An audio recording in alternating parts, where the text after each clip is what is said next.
वाजवू नका, पुढच्या गोष्टी करता टाळा वाजवा. एअर कंडिशन बंद दरवाजे वगैरे डबे दिल्यानंतरही सेकंड क्लासच्या तिकीटात एक रुपये वाढ आम्ही केला नाही.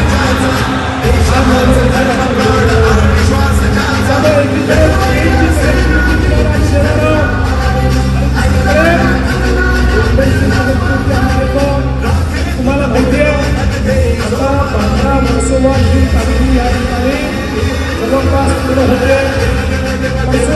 दहिसरपर्यंत भाईंदरपर्यंत आपला कोस्टल रोड आता सुरू झालेला आहे, जो पुढच्या 3 वर्षात आम्ही पूर्ण करणार आहोत. आणि आता आपण जपान सरकारच्या मदतीनं उत्तरपासनं म्हणजे मीरा भाईंदरच्या उत्तरपासनं विरारपर्यंत एक कोस्टल रोड तयार करतो, ज्यामुळे तुम्ही थेट मुंबईपर्यंत 30 ते 35 मिनिटांमध्ये आपल्या गाडीने पोहोचू शकाल. अशा पद्धतीनं ट्रॅफिक लेस, कुठलाही ट्रॅफिकचा अडथळा नाही, अशा पद्धतीनं आपण या ठिकाणी ही सगळी कारवाई करतो. आणि एवढं